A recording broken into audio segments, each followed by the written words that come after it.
you've delved into the House settlement, as everyone has. And I gained a lot from one of your recent articles there as well. So let's kind of dive into that because I think there's been maybe some misinformation in regards to this $20.5 million and how that plays with NIL, or is that completely separate? And then schools, there may be an assumption out there that every school is going to spend $20.5 million. But I believe, based on some of the information I've gathered from you and other sources, that all the conferences, excluding the ACC, all those schools in the conferences have stated up front that they expect to spend the $20.5 million. So we'll start there.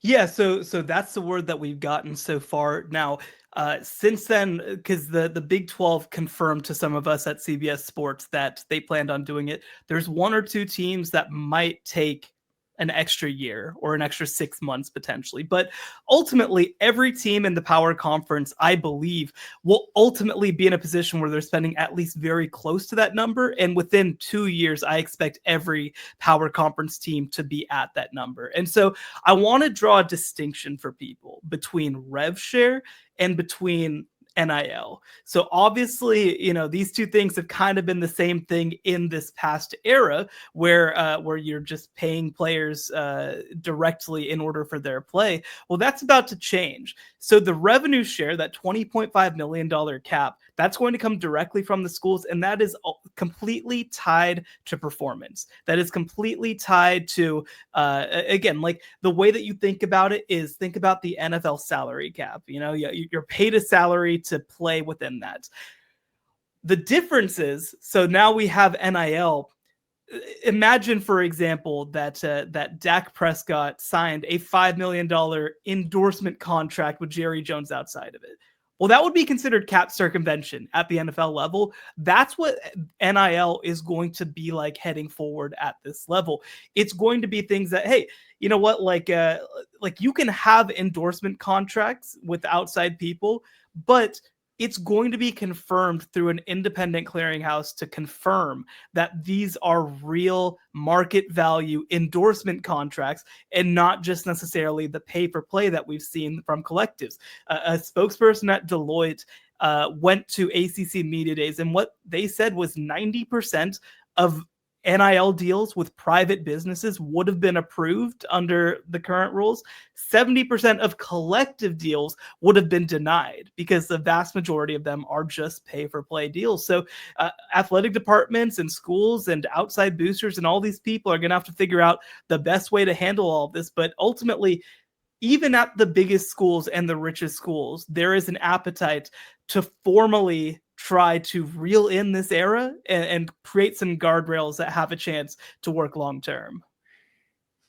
And Shahan, you would think that the pay for play issue could be circumvented pretty quickly in regards to giving these athletes something to do or to put their name on to, quote unquote, earn that money through NIL. No, and that's going to be, I think, a huge test for Deloitte's NIL Go platform very early because, here's the reality. And I'm curious how different athletic departments handle it because we don't necessarily know. But think of a player like AJ DeBenza, the number one basketball recruit in the country going to BYU. Well, that guy can probably sign a $2 million shoe contract because he's so high profile. And let's go back to offensive linemen, right? The word is, the reporting is that Jackson Cantwell, a top 5 recruit in the class of 2026, an offensive lineman, is going to receive about $2 million to go to Miami. Well, just realistically, an offensive lineman, even one going to Miami, is probably not delivering $2 million worth of value. So it's going to be interesting to see, how does the NIL Go platform vet that? How do they handle that? How do schools try to use the implicit marketing value of some of these players to their advantage? And how much are, again, especially in some of these key position groups that might not be prestige positions, how do you find a way to divvy up your money under that $20.5 million cap to where they're valued, but also with the understanding that, we probably won't be able to pass a $7 million endorsement contract just quite the same way. which is probably healthy for college football because most of us believe that these athletes need to be compensated, that they have put in, the film study and the lifting weights and running and working out, and obviously the risk of playing the game and all the workouts and everything that they do to put in the time and the effort and to be as good as they are near the professional level and to bring in these billions of dollars, that they should obviously reap some benefits from that, but that it should be not necessarily that in our capitalist society that we should be looking out for anybody in particular. But the NBA has taught us through the years, through documentaries like we've seen, that putting just ridiculous amounts of money in the hands of a 17-year-old isn't necessarily the healthiest thing for them if it's not monitored or there aren't guidelines and guardrails to some degree. Yeah, and I think that ultimately, I mean, here's the reality. There's no sport on the planet that has perpetual free agency, that people can just rip up contracts and decide to move somewhere else. It's just, it becomes a competitive issue for the sport if you can't formalize your roster and if there can't be any real rules around it. And so I do think that ultimately, we're going to find some version of this that does make sense for the sport.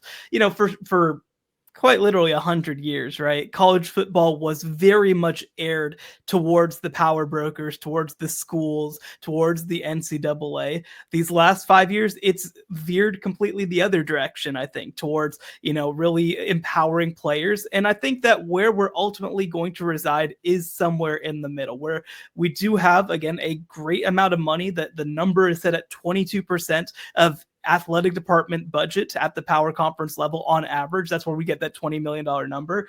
So that's a sizable amount of money. And, the NCAA has really been spreading. Well, when you think about the combination of that 22% plus athletic aid, plus scholarships, all this sort of stuff, athletic departments will be giving close to 50% of their total budgets directly to players.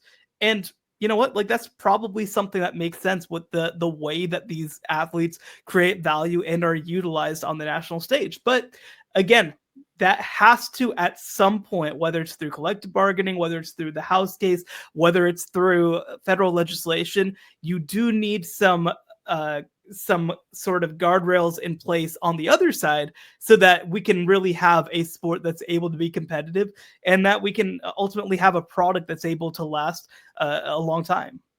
Yeah, the sport was not built to be a business. It was basically a club sport back in the 1860s, 70s, and then and then obviously with the advent of television, then it exploded and became very popular, but for decades was still in this amateur model, but it was going to burst at some point because you get this amateur model that's been growing through the years, but you've got this big business component, and the two just are not comparable. They're not compatible, I should say. Yeah. Yeah, I mean, if you want to really go back and see what the root cause of all this was, you got to go back to 1984 with the NCAA versus Oklahoma case. That ultimately meant that the NCAA could not cartelize television rights, that each individual school and each individual conference had the right to negotiate their own rights. And really, since that moment, we've seen an explosion in college athletics, both in terms of interest, but also in terms of the sheer amount of money that's entered the sport. And so, again, like you said, I mean, it's complicated to try to work both factors, both the educational and amateur factors, along with the amount of money and the professionalized structure. But ultimately, again, there's just no other sport on the planet that does not have some level of roster rules and guardrails and salary rules. And so it'll be interesting to see, again, what timeline we ultimately end up on to find final solutions to these problems.